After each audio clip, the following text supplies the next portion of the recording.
Hey y'all, welcome back to my channel. My name is Sage and I am drawing the Headless Horseman. Ooh, and this is me sketching it. Ooh, and this is me sketching the Headless Horseman. This is also perfume, not sponsored. I just think it smells nice. Ooh. And as I was sketching, I decided to give him a dapper hat. A hat for the ages, a fancy hat. You may be like, why?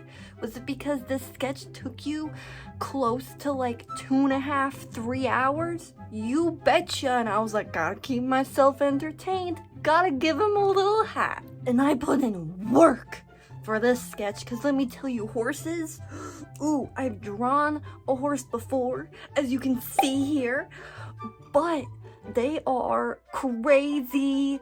They're great. They're fabulous, fantastic, but also, how do legs work? You know what I'm saying? So we get there when we get there. You know what I'm saying? And then magic happens. By magic, I mean I get to color. My favorite part about any art project is the coloring part. There's some times where I don't even do a sketch. I just lay down some coloring. Just some blobs. Is that foreshadowing? Foreshadowing. Literary term. Foreshadowing. For my next video, maybe, ooh. Side note, if you hear mowing noises, it's because the dads where I live have a hive mind and they're just all going outside all at the same time, and I've been hearing lawnmowers all around me for like the past hour. So if you hear some, shh, we don't talk about it. And you may be like, oh my god, she's adding a forest. That's cool, that's exciting, it's fun. Don't get attached to these trees, because I was like, you know what, these trees just aren't for me. They're not for anyone, they get deleted. A lot of things in the beginning, it's like, oh my god, that actually looks kind of nice. And then I'm just like, no, not on my artwork, you know? And you may be like, what was your inspo for this week for what you were drawing, which is the Headless Horseman? I just wanted to draw something with a horse, but make it spooky. Ooh, and that was how I landed on the Headless Horseman. Side note, I keep doing this off camera, and I'm like, girl, you need to relax. I keep doing... Maybe like, why? Is it because you got some new lip chap that's not sponsored? I see you. Yeah. Honestly, it's just so great. Everything here is so dry. Anyway, just had to tell y'all. And you may be like, oh my gosh, she's coloring in the horse. Yeah, I am. Yeah. But, the colors that I choose for the horse is I really liked to go into more of like the red tone family, but also shade in with purple. And maybe like, purple? Why purple? I am a fan of that color. I just think it's pretty funky fresh. So I was like, okay, we could just shade with that. And I know they say these colors can clash. I like them together. They're just nice. Wonderful, amazing. Reds and purples, love it, love that so much. I can't get enough. So I put those on the horse, and you may see some BRBs popping in and out during the speed paint. And the reason why is because I'm changing songs, I'm changing vibes, I'm changing movies, I'm changing whatever it is that I'm currently listening to, and I don't want to stop to be like, oh no, I'm gonna stop screen recording. No, we don't do that in this house. We just keep on going. And I just put BRB. Maybe look like an L sometimes, but it's a B. Yeah. Yeah has entered my vocabulary, so we're all gonna deal with it together as friends. Yay! And you may be like, what inspired the clothing of the Headless Horseman? Well, there are so many things we need to talk about, because oh my god, oh my goodness, let's get into it. Yeah, so one of the stories that people know about the Headless Horseman is the one with Ichabod Crane and like bones, you know what I'm saying? Get this, because I thought, like a silly Billy, that Ichabod Crane was the Headless Horseman. No, he was not. It's implied that it could be Mr. Bones himself, but was it? Was it? We don't know. We do not know. Apparently it's a very open-ended story. I did not read it. I got the Cliff Notes.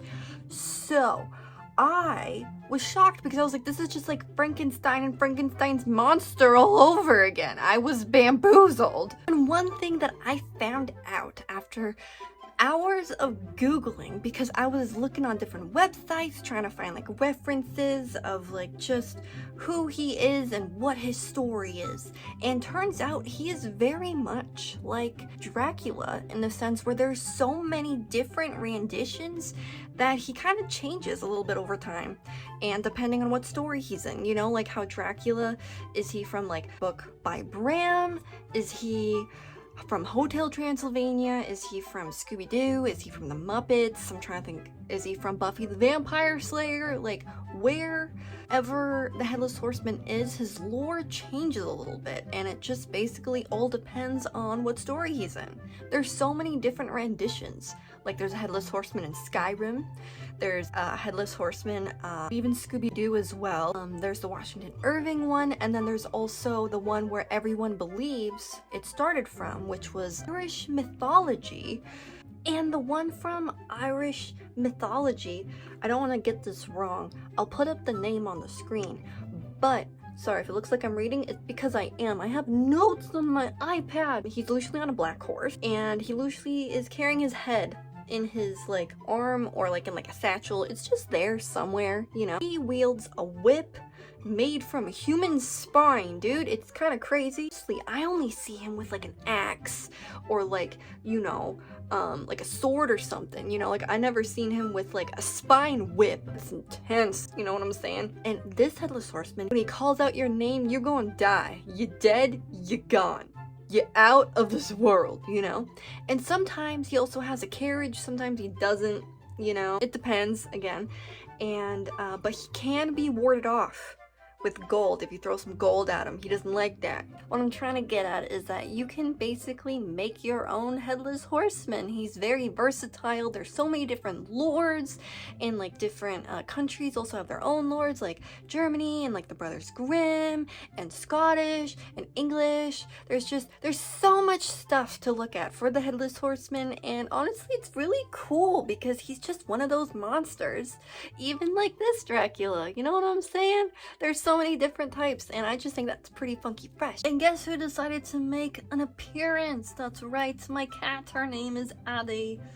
She's the best cat in the entire world. Sorry you're seeing her ass, but you know, it is what it is. And you may be like, how did this conversation even start? It's because I wanted to talk about his clothing, and I added the cloak because the majority of them do just have cloaks, and I was like, say less. I love cloaks. 10 out of 10. If we could wear cloaks all the time, you bet I would be wearing one, buddy. And one really fun thing about his outfit is all of them have different ones. You know what I'm saying? So that's basically what I wanted to say for my point, was they all have different fits, and they're all fun and funky fresh because they're all just different little headless dudes just going around and having fun. For my outfit, for what I dressed him in, is I put him in a little bit of armor, you know, because he probably needs to protect his heart. His head's already gone. And then I wanted to give him big pants, you know what I'm saying? And by big pants, I mean like ones that are like higher up, because I just thought it made sense with the fit, you know what I'm saying? Because I was like, I could give him like armor pants, you know, but I don't want to do that. I want to give him fun pants with the wrinkles, you know what I'm saying? And I want to give him boots, not with the fur, hold the fur. And then for his midsection, I decided that I really wanted to go for like kind of like a corset kind of vibe, you know? I really wanted to be ornate and fun and gold. I just think that's fun, especially because obviously he's undead, you know? In my version at least. Because that's fun. I decided to give him a scythe. And you may be like, oh my god, why? Because they're fun! I just like scythes. Yeah, I know that they're not usually depicted with a scythe, but I like them. They're fun. They have like the undead feel, you know, kind of like a Grim Reaper. But, you know, I just think that they are so cool and so versatile. You can do so much with them. Because for me personally, I find it difficult to like make cool, ornate weapons. And we'll talk about that process once we come to it in the speed paint. Right now, I'm struggling with the hand. Because, you know, hands are sometimes, they can be a little crazy. And as much as I do enjoy drawing hands, it's just sometimes you can't get the angle correct and you look at your own hand and you're like, hello? And then everything makes sense in the world again once you look at your own hand for a reference. Yay! Because that's what I did. Looked at my own hand. Ooh. And that's why there's so many BRBs, because I'm just looking at my own hand being like, if I was on a horse and holding a scythe, how would my hand be holding the scythe? And then you will see me struggling with the hand for probably about another minute until I get the perfect hand gesture placement. And you may be like, oh my god, it took you that long to just do a hand. Yeah, I was avoiding it because I was like, I love drawing hands. They're fun, they're funky fresh. You can make them look like all creepy and like fun, you know. But this one was just causing me some grief, probably because when I screen record, I have pressure on me. I'm like, I gotta get everything done smoothly and correctly on the first time. Ooh. And then that doesn't happen because I'm a human being, I am a person, and I'm an artist, and sometimes things don't work out the first time, but you just gotta keep on trying, and then eventually something magical will happen. As you could tell, it passed now because I yapped too much, but I was so in the zone that I left the BRB on the screen even though I was obviously back. Then I get distracted by the scythe, and you may be like, oh my god, what are you doing with the scythe? I am moving it everywhere because I'm like, do I want it to be like super elongated? Do I want it to be like short? What do I want? Because I don't even know. I'm just aware that I want it. You know, like when someone asks you what you want to eat. I want to eat something, but I don't know what. And then I decide to jump around from his reins, the horse's reins, to his little leggy. And then I decide to go to the Headless Horseman's foot. And then I start working on his fit because I've absolutely just, my brain is so busy all the time. I'm just like, yeah, dude, like, let's freaking go, man. Like, let's just work on everything all at once. Because why not? We can do what we want to do when it's digital art and you don't have to follow, like, the steps. I love that. I love that about digital art. You can do whatever it is that you want to do when you want to do it because you have layers. I'm working on the reins again. And then I decide to do a BRB. But I meant to make a mental note of what I was doing because then I take another BRB and it's written on the screen too, like, oh, wait, I'm not actually back yet. I forget what I was doing. It was something real silly though. I do remember that because I was like, what are the chances of this? But the chances were actually pretty high. But anyway, I get back to work. And I start working on the tail and the mane to make it all luscious and beautiful, you know, like a Pantene commercial. That's what we're aiming for. Beauty! And then, but bam, back to the reins.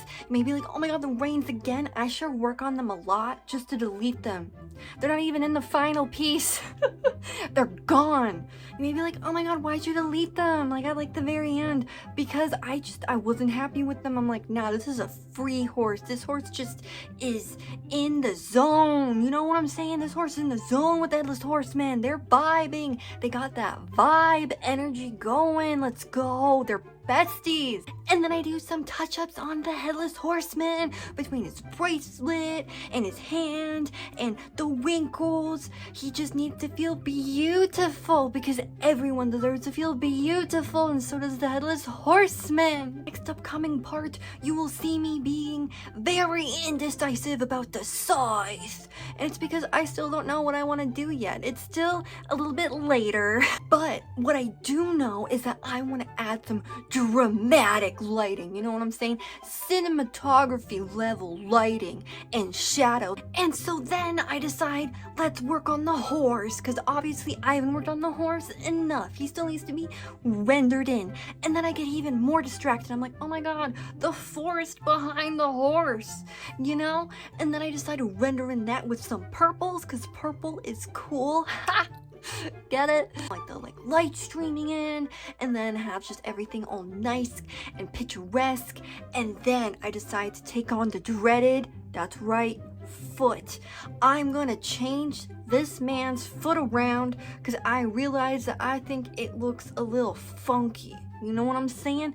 So then I decide, actually, it's not the foot that's funky, it's the entire leg that's funky. And I decide that I'm just gonna redraw and redo basically like the entire calf, because I wasn't having it. I was looking at it and I was like, I don't know if it's because I've been looking at it too long or if it's because it looks wrong, but I decided enough's enough and I just gotta redo it. So I just redrew the calf on a different layer, and then I filled it in, and then I give him a cute little boot, and then I zone in on the boot because I'm like, damn dude, these boots are made for walking and slaying your enemies. I don't know whose enemy the horseman is, but you know what? He means business, and he's gonna stand on business with his brand new boots. Oh shit. And then we have to do the highlights, the lowlights, the strings that are not called strings. Oh my god, shoelaces, except they're bootlaces. Let's go. We doing the bootlaces.